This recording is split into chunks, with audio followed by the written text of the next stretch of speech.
Assalamualaikum warahmatullahi wabarakatuh. Jumpa lagi di video pembelajaran kita kali ini. Apa kabar anak-anak ibu semua?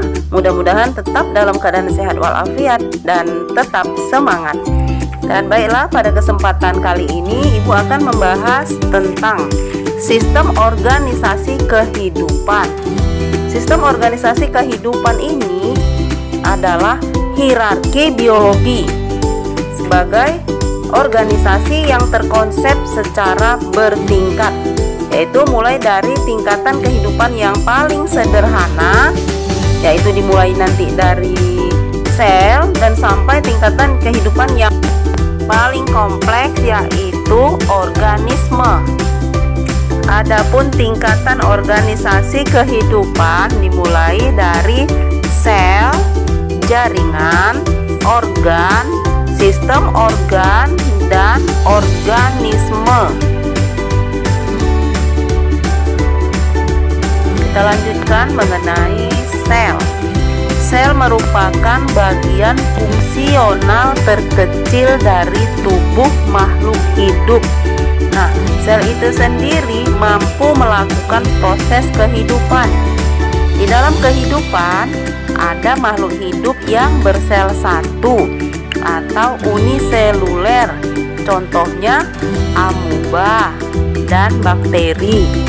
Ada juga makhluk hidup yang bersel banyak, misalnya manusia, hewan, dan tumbuhan.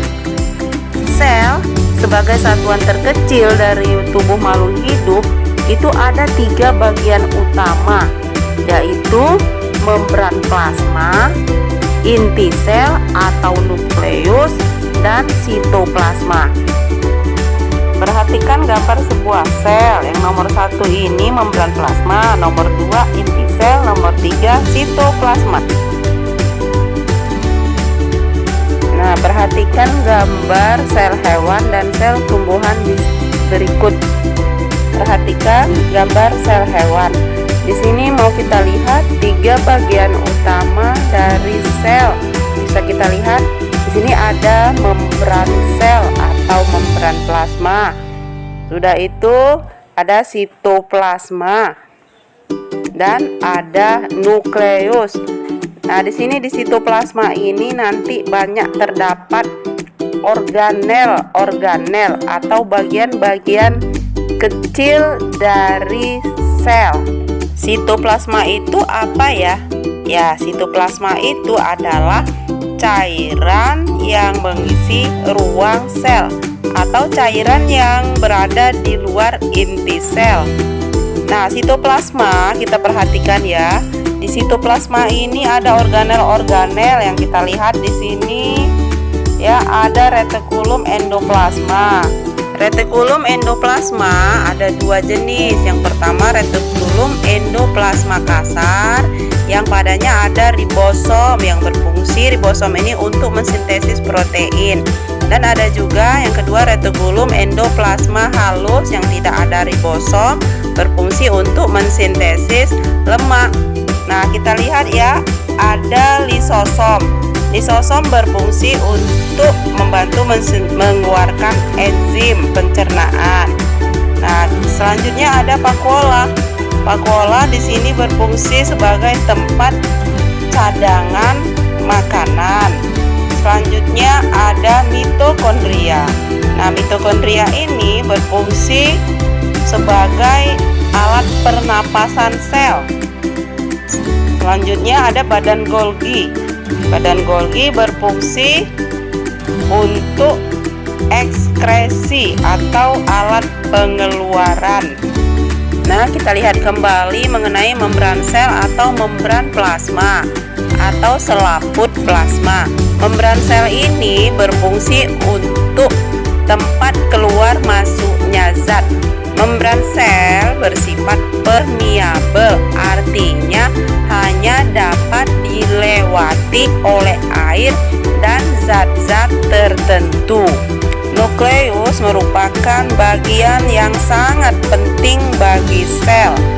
Nukleus berfungsi untuk meliputi pertumbuhan sel, pembelahan sel, Yang penting lagi sebagai pewarisan sifat, karena nanti di dalam inti sel itu terdapat kromosom, yang pada kromosom itu ada gen-gen yang berfungsi sebagai pembawa sifat keturunan. Nah, ini ada satu lagi ya, belum kita bahas. Ini ada nukleolus. Apa itu? Nukleolus adalah anak inti yang berfungsi untuk mensintesis ribosom. Kita beralih ke sel tumbuhan. Kita lihat 3 bagian utama pada sel tumbuhan ya, sama dengan sel hewan, yaitu ada membran sel, ada sitoplasma, dan ada nukleus. Nah, di sitoplasma juga, di sini ada organel-organel. Kita lihat pada sel tumbuhan terdapat kloroplas. Yang di dalam kloroplas ini banyak klorofil yang berfungsi untuk fotosintesis, sedangkan pada sel hewan itu tidak ada. Kita lihat ya vakuola. Vakuola merupakan rongga sel yang berisi cairan. Vakuola ada 2 macam, yaitu nanti ada vakuola berdenyut untuk pengeluaran dan vakuola makanan untuk pencernaan makanan atau tempat cadangan makanan. Kita lihat di sini vakuola pada tumbuhan itu besar-besar, sedangkan vakuola pada sel hewan itu kecil, bahkan kadang tidak ada. Dan kita lihat di sini pada sel tumbuhan ada dinding sel yang tersusun dari zat yang namanya selulosa, sedangkan pada sel hewan tidak ada. Nah, pada sel hewan itu ada lisosom, sedangkan pada tumbuhan tidak ada. Nah, jadi jelas ya perbedaan antara sel tumbuhan dan sel hewan. Dan bisa kamu pahami kan?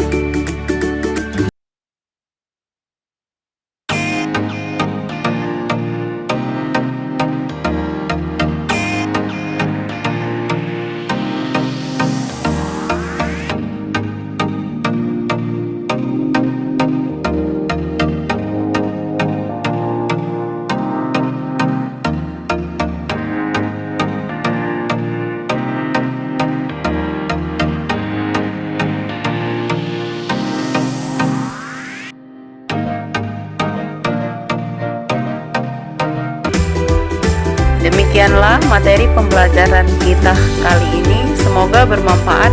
Assalamualaikum warahmatullahi wabarakatuh.